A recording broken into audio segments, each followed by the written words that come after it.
to Sonoma Kids Ask the Experts. This week's guest is Sarah Gibson from Sonoma Valley Fire and Rescue Authority. And welcome to the show. Why don't you give the kids a little bit about your life in Sonoma and your background?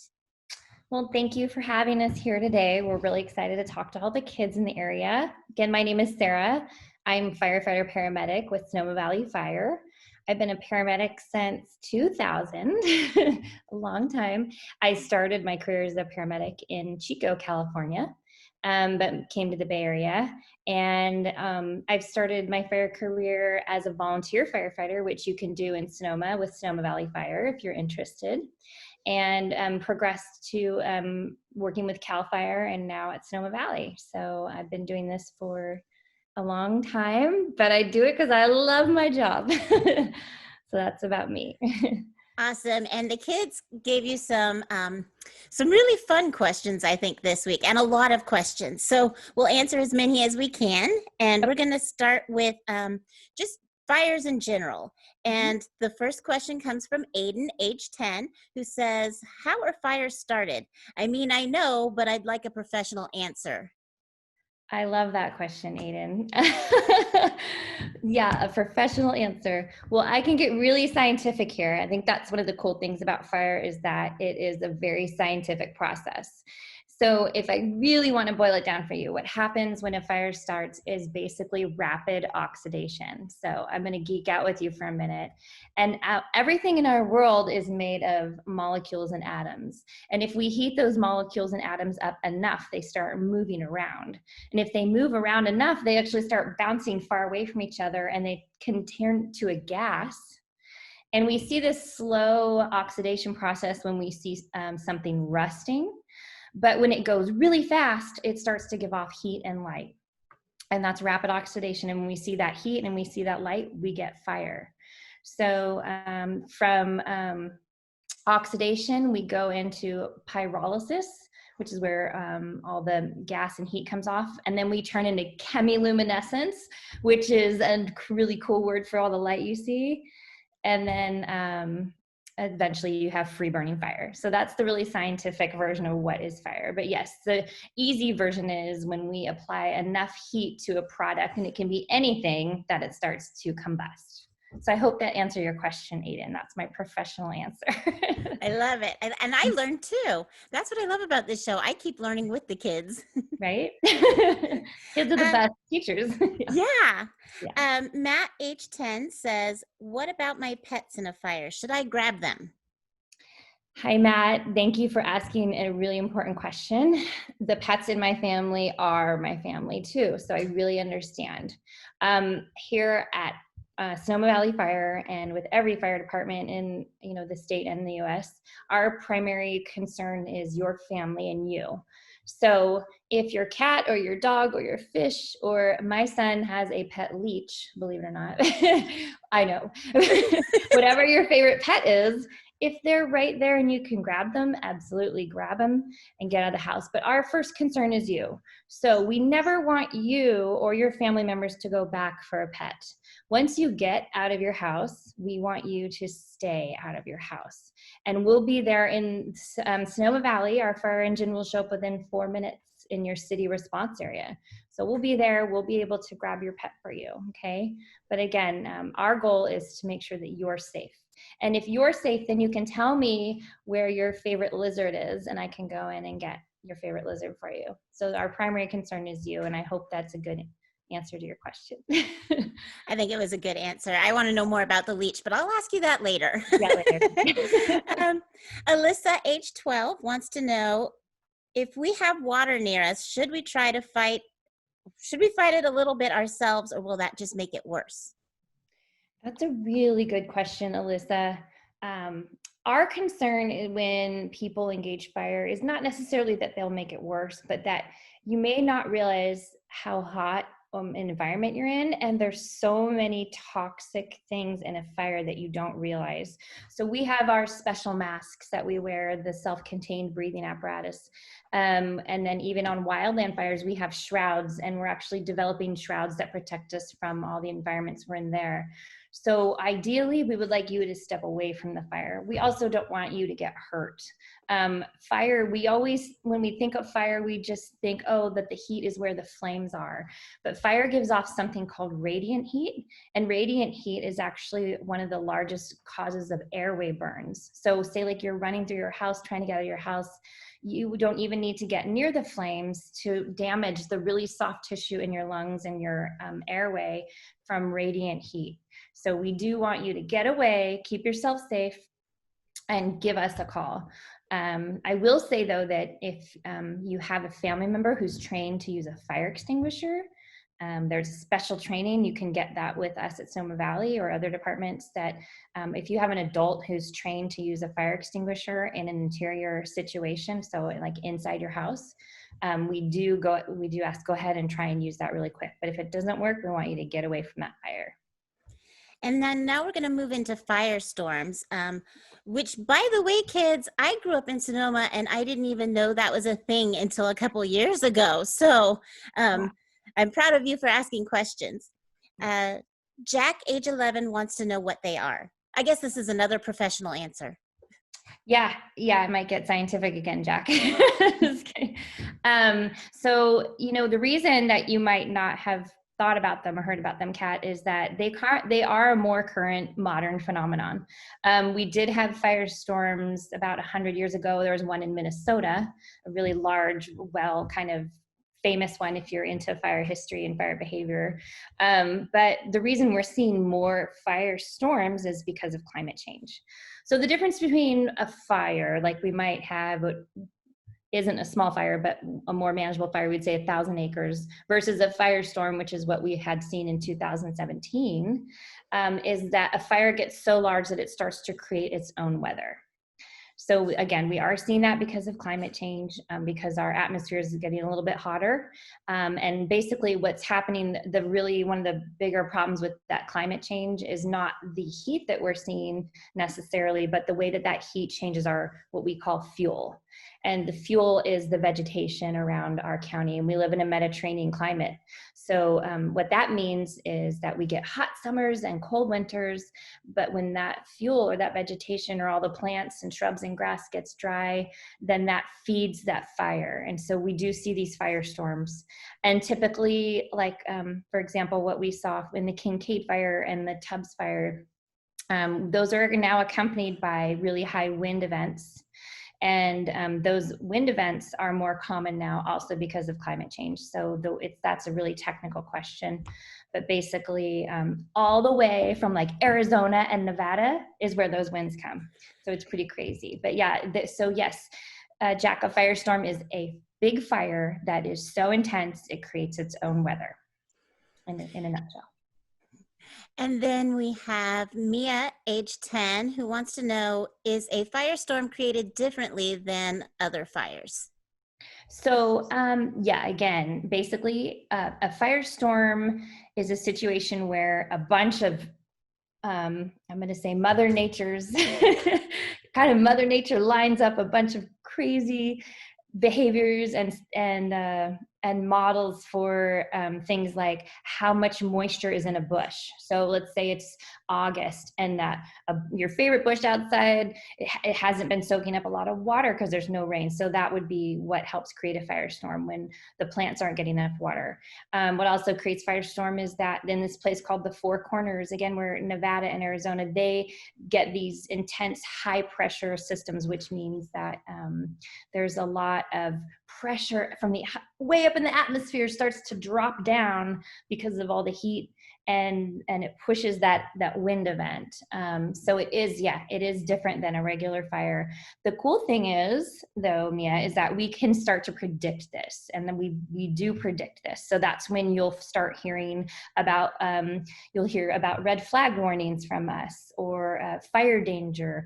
And so we do try to put out that we know the fuels and the vegetation is really dry, and we know that we have really strong winds coming in a direction that could be dangerous. So we can let you know when those are coming, so you can be prepared ahead of time. And then Josie's in my house. Josie, age 11. Oh, hi, Josie. Why is it so hard to stop a firestorm? Yeah, it is really hard to stop a firestorm. And again, the challenge is that we are essentially fighting Mother Nature at that point. I wish we could shut off the winds. If we had a way to do that, it would be incredible. But you will see, coincidentally, if you're, maybe when you get older and you want to read some books about the firestorms and do research, you'll see that these fires tend to be halted by suppression efforts only after Mother Nature decides that she's done doing her job. So that's why they're so hard. Typically, it's the wind problem. And then what happens is, especially here where we live next to the beautiful Pacific Ocean, which we love. But when those winds stop, that are pushing towards the ocean. So we get the winds that come all the way from like Sacramento or Arizona, and they come and they give us the hot wind, push, push, push, and then they stop. And then we get the coastal winds that come in, and they can actually turn the fire a different direction. So sometimes we're working with two different events of Mother Nature, and that's what makes them hard. That's what makes them hard to do. But we do our best. And again, I think I hope it helps you to know that in the fire service, and not only us, but our utilities and all sorts of different scientific agencies are working on ways for us to predict these events better, so that we know what to do and where to move people and pets out of the way so that nobody gets hurt. And now we're going to go into fire season. And I think that we're starting with the 2017 firestorm that we had here. And Riley, age 11, was the fire just started by PG&E? That's a really good question. PG&E was found to be at fault for a start of some of the fires that were in that fire conflagration. There were several different areas that started those fires. And what happened was, again, because Mother Nature had this amazing wind event, a lot of those fires end up burning together, making one large fire. But what we're also finding is that sometimes other equipment that isn't owned by PG&E is starting fires. And then other times it's just bad luck. For example, there was a fire up in a place north of us called Redding, and there was some really nice people just driving their RV or their boat, I can't remember, but basically their tire, they blew a tire and the metal from the tire started the fire. So it's hard to say all the time when we get these large fires that they're just caused by utilities, but definitely that is a problem. And PG&E has been proactive in trying to solve their infrastructure problem. They've been supporting the fire services and the prediction services event. They've put cameras in now for us to see fires. They've put in weather stations that all the fire departments have access to, so we can monitor this weather. They also monitor the moistures in plants now. So they're doing their best. But yeah, you're right. It is a tough situation we're in when we need utilities, we need energy, but unfortunately they weren't built correctly to withstand some of the events that Mother Nature delivers. So yes, PG&E was involved in some of those.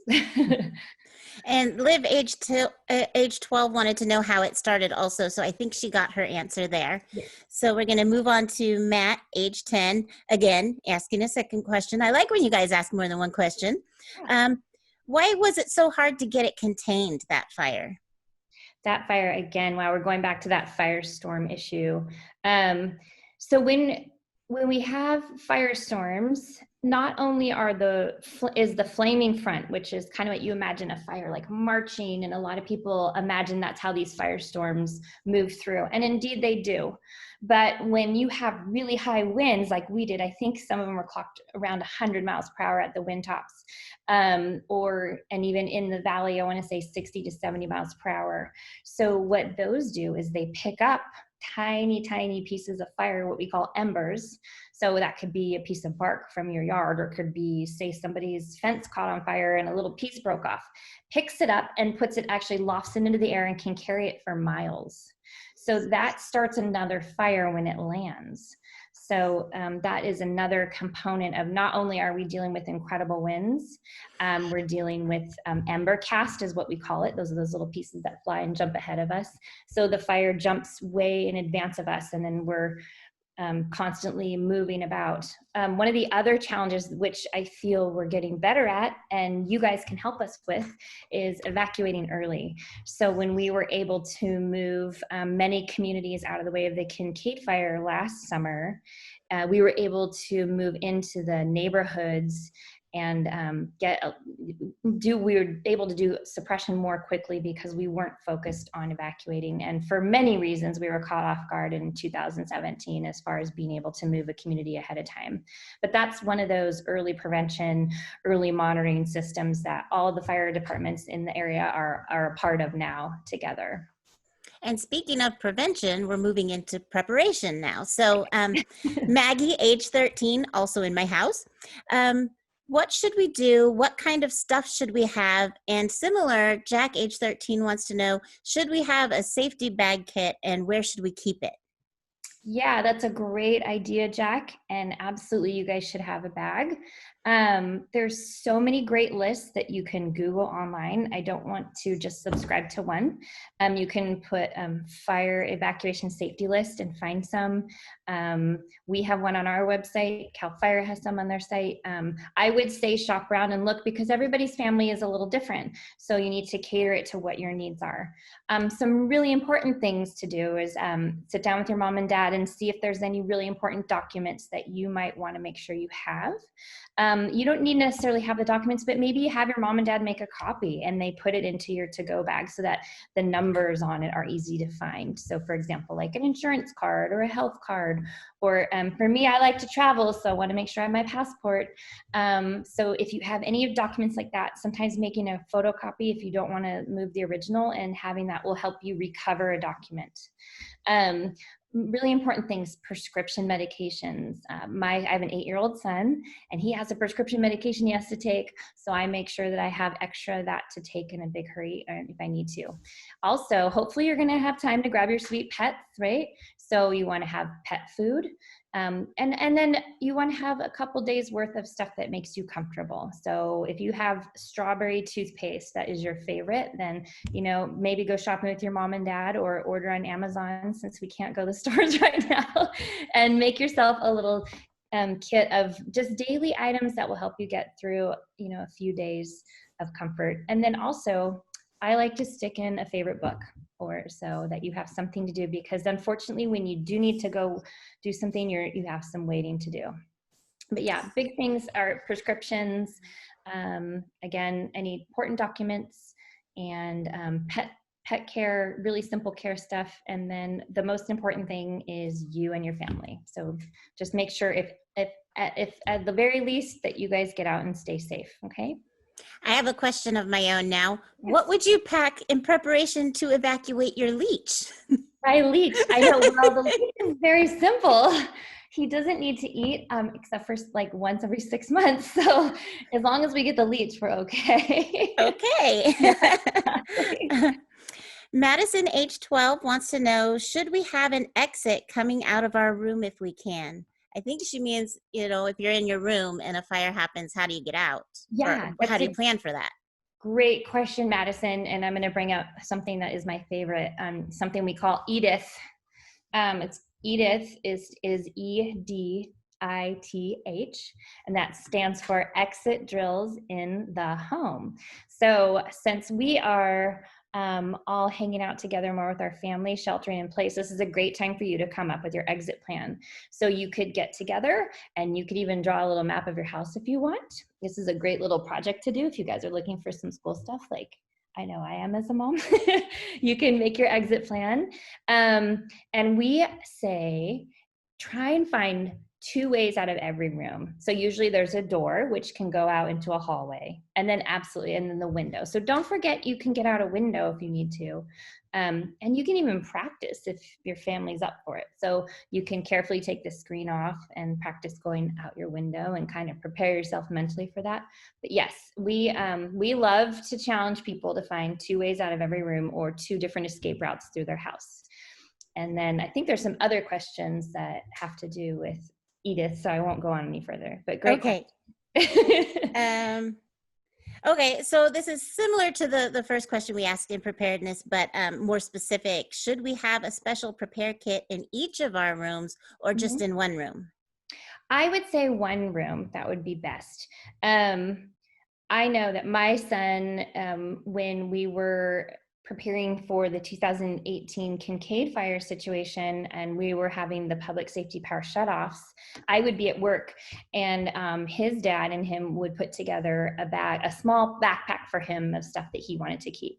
So luckily now that we have a little bit more time and we know we have a wind event coming, if you have something special and you want to put it in a bag, that's a great idea. But the most important thing is that your family has a single bag that's easy to grab, that's easy to move, that you can get in the car and then follow the directions to your evacuation route and your shelter. And then Maddie, age 12.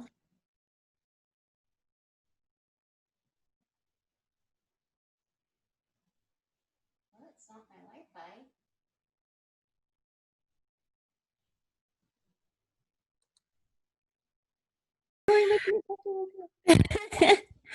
Okay, so for all those confused at home, how I went from my living room to Maui, I just Maui. I don't know that it's Maui, but the Zoom crashed and I'm on a different computer, so we're starting back up again. Okay, so we were on preparation. Should we check our smoke and lots of other alarms like yearly or when? And that question comes from Owen, age 12. Hi, Owen. That's another great question. I'm so glad you asked. So we like to say that every time the time changes, you can change your battery or check your battery on a smoke detector or a carbon monoxide alarm. So probably twice a year. So when we spring ahead, then go ahead and run through the house and drive your mom crazy, and you can get on a chair and do the test, make sure they're working. And then when we fall back, we also like you to check. A lot of times now, especially with carbon monoxide detectors, we're having 10-year batteries. So they'll last for 10 years.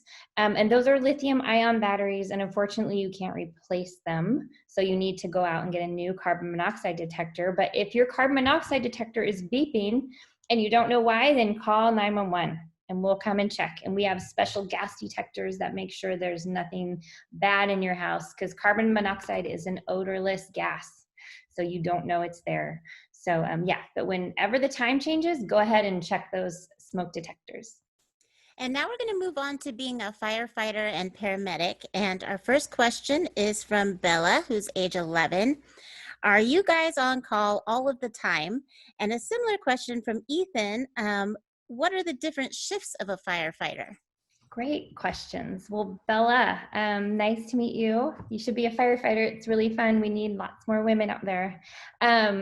So firefighters are not on call all the time. We work, so this will answer Ethan's question. At Sonoma Valley Fire, we work a 48-96 shift. So that means we do 2 days at the firehouse and then we're off duty for 4 days. Some of our administrative staff does work a traditional 40-hour week. So, and then a lot of us will be on call during the week in case we need extra people, especially during fire season. So the only times we're at the firehouse for an extended period of time are when we have a public safety power shutoff. So at Sonoma Valley Fire, whenever they start to shut the power off, when we have those high winds, we do what's called an upstaff. So a lot of us will stay on duty for a couple extra days while that happens to make sure there's enough of us ready and prepared to help you guys. But yeah, so it's actually a really great schedule.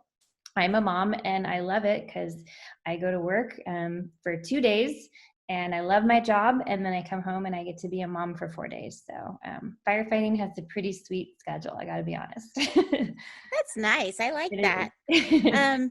Josie again, age 11. When you first get to the fire, what do you do? That's a great question. So there's a lot of things that we, believe it or not, happen even before we get to the fire.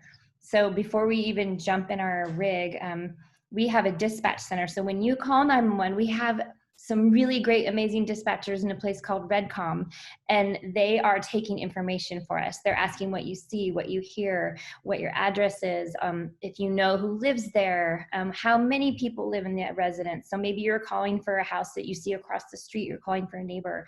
So there's so much information that we're information gathering before we get to the fire. And then of course we're getting dressed. So we're getting dressed in our bunker gear, which is those really heavy coats and really heavy pants. And we have special protective shrouds, because believe it or not, a lot of places that people get burned around their face. So we have a shroud, and then we're putting our helmets on. And those helmets are because when a fire gives off heat, a lot of the ceiling falls down on us if we go inside. And that's what we don't want to happen to you. So we have all this gear we're getting on. But when we get there, we are sizing up the fire. So we have a lot of simultaneous tasks. So usually we have the driver or the engineer operator stops the engine at a hydrant and is starting to establish a water flow for us. At the same time, we have a company officer, like a captain or sometimes a battalion chief, and they are literally walking around the fire if they can to see where the people might be moving in or out of the fire, if there's people trapped. And then we have a firefighter like me who gets to go up and grab the nozzle and the hose and start stretching that line to the fire. So we have a lot of simultaneous stuff happening. And ideally what happens is that line gets stretched and we start to put out the fire. And then by the time that we actually have water in the engine, so we carry about 750 gallons of water in our engines, which is a lot, believe it or not. You don't need that much to put out a fire, but you just got to put it in the right place. So we get that water out fast, we get that line out fast, and then a whole bunch of other engines join us. From there, we could put up a ladder, and we could actually, you might see us taking a ladder and a chainsaw, and you think, wow, that's really weird. What are they gonna do? How is that gonna help put out the fire? But what we'll do is we'll put one of our crews up on the roof and we'll cut a hole right near the fire. And what, believe it or not, what that does is it sends the smoke out of the structure so that it's not falling through the structure and making anybody that might be trapped sick, but also it stops the fire spread. So it kind of takes some of the heat and the intensity out of the fire. So there's a lot of different stuff going on. It's really crazy. And one of the last things I'm going to say, which is important for people to know too, that we do is we secure utilities. So that's why when you get out, we want you to stay out and stay far away, because a lot of times, especially in Sonoma, some of our construction in our city delivers electricity and power from up above power lines. They're not dug into the ground. And those really easily get damaged in a fire and can fall down. And sometimes they're still hot, which means they still have electricity. You don't want to be anywhere near that. So we're shutting off electricity, we're putting water, we're cutting holes in things. There's a lot going on. But believe it or not, we practice it all the time and we're really good at it. I'm learning so much too. Good job, kids. Yeah, these are great questions. They really are. And Olivia, age 10, wants to know, what are the different jobs to put out a fire? I think we just covered that We one. covered a lot of them, yeah. Yeah. And then Kylie, age 11, wants to know if it's scary to fight a fire. I think, that's a great question. And there have been times that I have been nervous or worried. But we're trained in our job for what we do. So we're prepared. And a lot of us actually, I think you might have learned from the very first question that I am fascinated by the science of fire. So a lot of us have that drive and interest in how the fire works. And when you have that knowledge about how something works, and you can pay attention to, believe it or not, fires give us signals. They communicate to us what they're going to do and where they're going to go next. So if you understand fire behavior and you can predict what it's going to do next, then a lot of that fear is lost. But I also really think it's important to notice fear and pay attention to it. I call it the gift of fear. And I teach my son that too. And I'm going to pass that on to all the kids watching, that if you're ever in a situation where your gut and your instincts are saying, wow, this isn't right, something is wrong, pay attention to that. It is literally a gift. And it's going to save your life one day. So yes, whenever I have an uncomfortable feeling about a fire, then we're really good at, as a culture in the fire service, to turn and say, I'm not feeling good about this. And that's when we stop and we look again. And before we move in, believe it or not, we're really actually comfortable with a lot of what we're doing before we take those actions. And if we're not, then it's the culture of the fire service to stop and take another look. And we have different, what we call them trigger points. So for example, if a person was trapped, then all that, wow, is it safe? Is it saving a life is a high priority. So we're willing to risk a life to save a life. Whereas if it's something really scary and, it's like my fence on fire, then I'm going to stop and listen to my fear, because my fence isn't that important. I can rebuild it.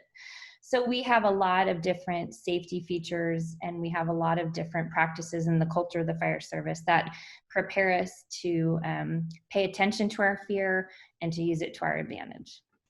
And I like this next one. Natalie, age 9, wants to know, as a paramedic, are you a doctor? That's a great question. No, I'm not. Paramedicine, though, is a really great medical career if you're interested in knowing more about it. You can get a degree in paramedicine. I have a degree in paramedicine. It takes about 2 years. You get to study a lot of the similar stuff that physicians initially go through. I got to study anatomy and human physiology. So anatomy is all your body parts. Physiology is how all those body parts work together. And then we study pharmacology. So we study about all the how medications work. How do we deliver them? So sometimes we put them in needles, which my son hates, or sometimes they go into your mouth. Sometimes we can even give you medications through your nose. So we study all that. But a paramedic basically shows up at your house and assesses how sick you are or what your injury is, and then stabilizes you for transport. And then our goal is to get you to the appropriate facility within 10 minutes. So that's another something that we make decisions about, is where we live, there's hospitals that do really special things. So sometimes that's why you might see us launch a helicopter, is the paramedic is deciding that patient has a really big injury, maybe from a car accident, and so we're going to fly them to a trauma center. Or sometimes we might suspect that a patient is having a stroke, so we can take them to Sonoma Valley Hospital where they do stroke care. So so paramedics are initial life-saving support, and then moving people safely to the hospital, where the doctors get to do a lot more cool tests than we can carry in our ambulance. And it sounds like if you really like science classes and science experiments and things, that firefighting and paramedicine would be good things to look at being when you grow up. Absolutely. There's a ton of science in what we do. And also if you like to be active. So I actually I thought I was going to be a physical therapist. That was my original goal but I really wanted to be outside. I didn't want to work in a clinic or a hospital. So this job afforded me the opportunity to be moving around, to be interacting with the community at all different levels. I get to go in all sorts of places and meet all sorts of people, and I get to do all my geeky science stuff too. So I love it. It's perfect. And then Mackenzie, age 10, says, is it hard to do a is it hard to have that? Oh, I get it. There's a like in the, is it hard to have that job? I got it. And similar, Grace, age 11, wants to know, is it a dangerous job? Do you ever get used to running into a fire? Okay. Wow. So, is it hard to have my job? Well, like we just talked about, there are classes you would need to take, and anybody could do it. So if you wanted to do this job, and then there's wonderful classes and wonderful academies throughout this area. You can go to Napa and get a lot of your courses done. Napa Community College has them. Santa Rosa Junior College has them. You can even go to bigger colleges. I'm actually in a program at CSU San Marcos, and I'm getting a degree it's the first degree of its kind ever. It's a wildfire science degree, a bachelor's degree. So there's all different types of avenues for people to get into this career. And so as long as it's something you wanted to do, you could definitely do it. And I would say too, that if you live in Sonoma, which is great, when you are done with high school, you can come out and volunteer with us and just experience it and see if it's something you wanted to do. So the other great thing about our career is that it's a great lifestyle, honestly. I feel like I have two families. I have my family at home, and then I have a family at work, because we literally live with each other at the firehouse. So not only do I get to be immersed in science, which I love, and be out in the community, but I also get to work with really great people who work hard. So Oh, I was just gonna, sorry, you finish. No, it's okay. Oh, I was just going to say, speaking of living together with your other family, our Uh-huh. last group of questions is about the fire station and the equipment. So, Cool. Sophia, age 8, wants to know, do any of you live there? We don't live there, but we do have, we call it our house, our firehouse. So we have a really great kitchen. We all have bathrooms. We all have our own rooms. When we spend all of our day training or doing paperwork or running calls, and so when we have some downtime, sometimes we do watch movies, but but no, we're spending most of our time training and preparing for the next call. I love that you have rooms. In my head, I am picturing something completely different for a Yeah, firehouse. I know. It's funny when I have, we can't have visitors now. So, but I encourage all of you to come stop by the firehouse anytime when, once we're over fighting coronavirus, then you're all welcome. We would love to see you. We miss all of you. And come by and check out. You can come upstairs and see our crew quarters and see what it's like. It's actually, it's really nice. So now, I love this question too. I can't wait to hear how you answer it. Lily, age 13, wants to know, do you slide down a pole? And if you do, why do you slide down a pole? I know, I love these poll questions. So the poll is a historical feature of the firehouse. We do have a fire pole at our Station 1 in Sonoma Valley. It's a beautiful fire pole. It doesn't get used that much, to be honest. It's more of kind of like a Dalmatian. It's something that we pride ourselves on from the history of the fire service. Why we would slide down a pole is it was believed it was a faster way to get down to the truck or the engine when we needed to. Unfortunately, as time has proven, those fire poles can actually be pretty dangerous. We've had some broken ankles and some injuries, as a lot of departments have throughout. When I say we, I mean, throughout the United States. They've turned out to be not the most effective or safe way for us, especially at 3 a.m. when we're really tired. So we have, here's my station. We have a fire pole. Next to the fire pole, there's stairs, and there's also an elevator because we want everybody to be able to come in and access our firehouse. So yeah, most of the time we use the stairs, but the poles are beautiful. I am just remembering, didn't Santa Claus a few years ago break his ankle on the fire pole before riding into downtown Sonoma? I've heard that story, yes. Yes. Poor Santa. See, even Santa's not immune. No, I know, Santa. And so I think you could figure this out from the last answer, but just to humor her, Ava, age 9, wants to know, if there's a pole, how do you get upstairs? And we mentioned there's stairs and an elevator. And do you have to climb to the top of it? I don't think that was ever a thing.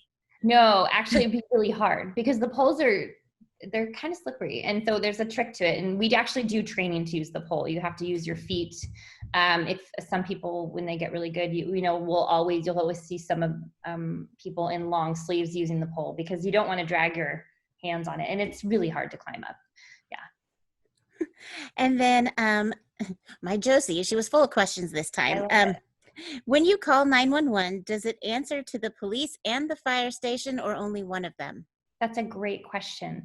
Currently, when you call 911, it could go a couple different ways. If you call from a cell phone, it will probably get routed to a CHP office, and just the way that it's routed, and then it will go to the appropriate closest dispatch center. If you call another phone, it might probably likely go to what we call REDCOM. So REDCOM dispatches all of the fire and EMS units throughout Sonoma County. You could also get the sheriff's department. But the great thing is that no matter who picks up the line, they're going to take care of you. They're going to find out where you are. So the first thing you want to tell them is, the first thing they're going to ask you is where you are. Because that way, it doesn't matter if you tell us where you are and you hang up and we don't know anything, we're going to send police and fire and EMS. We're going to send everything we have because we know you called 911 and you need help. But then the first thing after knowing where you are is, what is your emergency, okay? So those are the two first things you're gonna get asked, and we usually want you to stay on the line until the help arrives. But we have great dispatchers in our sheriff's dispatch, in REDCOM, and then through CHP. They're all gonna get you to the right place, and I promise you they're gonna get us on the road within less than a minute. And then Mackenzie, age 10, What happens if there's a fire at the fire station? So that hasn't happened to us yet. Knock Knock on on wood. wood, yeah. But it has happened. And we would do exactly what we do for your fire. If we had an extinguisher nearby, like I was talking about, if your parents have an extinguisher in their house and they know how to use it, we'd go for an extinguisher first. If it was going to require more suppression efforts, we'd have to pull our engine out of the engine bay, get it set up, and we would turn on our pump and pull our line and put the fire out. So it wouldn't be any different. Luckily, I will tell you this is great, is most of our newer stations have built-in shutoffs for our stove and our barbecue. So just in case we get a call during dinner, we're not leaving anything on the stove, because that's where a lot of structure fires start, is on the stove. So that might be why we haven't had one yet.